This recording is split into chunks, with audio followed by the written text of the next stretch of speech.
എവരെയും വിശുദ്ധ വേദപുസ്തക പദപരിചയത്തിലേക്ക് സ്വാഗതം ചെയ്യുന്നു.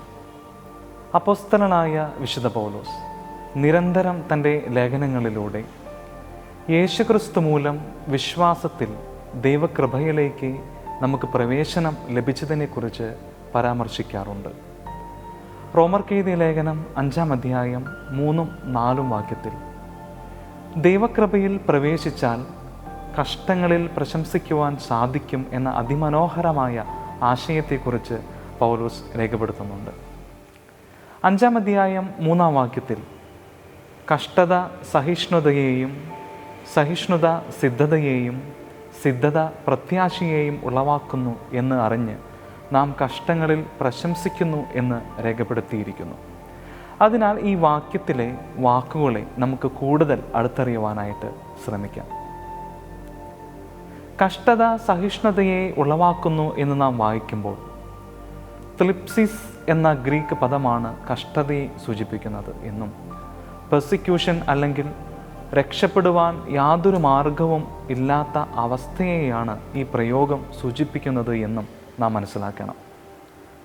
ഹുപ്പോമൊനെ എന്ന് പറയുന്ന പദമാണ് സഹിഷ്ണുതയെ സൂചിപ്പിക്കുവാനായിട്ട് പൗലോസ് രേഖപ്പെടുത്തിയിരിക്കുന്നത്. കഷ്ടതകളെ അഭിമുഖീകരിപ്പാനുള്ള ആത്മാവിനെയാണ് ഈ പ്രയോഗം വരച്ചു കാട്ടുന്നത്. ലോകത്തിൽ നമുക്ക് കഷ്ടങ്ങളുണ്ട് എങ്കിലും ധൈര്യപ്പെട്ടിരിപ്പിൻ, ഞാൻ ലോകത്തെ ജയിച്ചിരിക്കുന്നു എന്ന യേശുക്രിസ്തുവിൻ്റെ വചനം കഷ്ടതയിൽ ആത്മധൈര്യവും ബലവും തരുവാൻ ഉതകുന്നതാണ് എന്ന ഉറച്ച ബോധ്യത്തോടെ നിലനിൽക്കുക എന്നതാണ് നാം സഹിഷ്ണുത എന്ന പദത്തിൽ നിന്നും മനസ്സിലാക്കിയെടുക്കേണ്ടത്. അതിനാൽ രക്ഷപ്പെടുവാൻ മാർഗമില്ലാതെ സഹനങ്ങൾ നാം നേരിടേണ്ടി വരുമ്പോൾ അതിനെ നേരിടുവാനുള്ള ശക്തിയും സാവധാനവും നമുക്ക് മുന്നിൽ ഉണ്ട് എന്ന് നാം തിരിച്ചറിയണം. എങ്കിൽ മാത്രമേ കഷ്ടത സഹിഷ്ണുതയെ ഉളവാക്കുന്നു എന്ന പ്രയോഗത്തിൻ്റെ അർത്ഥം നമുക്ക് മനസ്സിലാക്കുവാനായിട്ട് സാധിക്കുകയുള്ളൂ.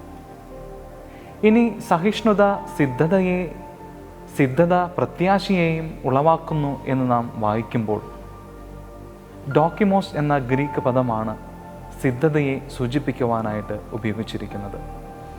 ക്യാരക്ടർ അഥവാ സ്വഭാവത്തെയാണ് സിദ്ധത എന്നതുകൊണ്ട് അർത്ഥമാക്കുന്നത്. ജീവിതത്തിലെ പല പരീക്ഷകളിലൂടെയും സഹനങ്ങളിലൂടെയും കടന്നു പോകുമ്പോൾ അനുഭവങ്ങളിലൂടെ നാം നേടിയെടുക്കുന്ന സ്വത്വത്തെ ഈ പദം സൂചിപ്പിക്കുന്നു. മനുഷ്യരുടെ ബലഹീനതകളിലും വേദനകളിലും തികഞ്ഞു വരുന്ന ദൈവശക്തിയെ അനുഭവിപ്പാൻ ദൈവകൃപയാൽ സാധിക്കും എന്ന ആശയമാണ് ഈ പദത്തിലൂടെ നാം മനസ്സിലാക്കിയെടുക്കേണ്ടത്. അതുകൊണ്ട് നാം സ്വായത്തമാക്കുന്ന സ്വഭാവത്തെ സിദ്ധത എന്നതുകൊണ്ട് നാം മനസ്സിലാക്കുവാനായിട്ട് ശ്രമിക്കണം. സിദ്ധത പ്രത്യാശയെ ഉളവാക്കുന്നു എന്ന് നാം വായിക്കുമ്പോൾ ദൈവത്തിൽ വിശ്വസിക്കുന്നവൻ ഒരു നാളും ലജ്ജിച്ചു പോകുകയില്ല എന്ന വചനത്തിന് അടിസ്ഥാനപ്പെട്ട് കഷ്ടതയിൽ പ്രശംസിക്കുവാനും പൗലോസ് നമ്മെ ഓർമ്മപ്പെടുത്തുന്നു. അതിനാൽ നാം മനസ്സിലാക്കിയതുപോലെ ദൈവവിശ്വാസത്താൽ കഷ്ടത സഹിഷ്ണുതയെയും സഹിഷ്ണുത സിദ്ധതയെയും സിദ്ധത പ്രത്യാശയെയും ഉളവാക്കുന്നു എന്ന് മനസ്സിലാക്കി നമ്മുടെ ഏത് കഷ്ടങ്ങളിലും പ്രശംസിക്കുവാനും പ്രത്യാശയിൽ നിലനിൽക്കുവാനും ദൈവത്തിൻ്റെ പരിശുദ്ധാത്മാവ് നമ്മെ സഹായിക്കുമാറാകട്ടെ.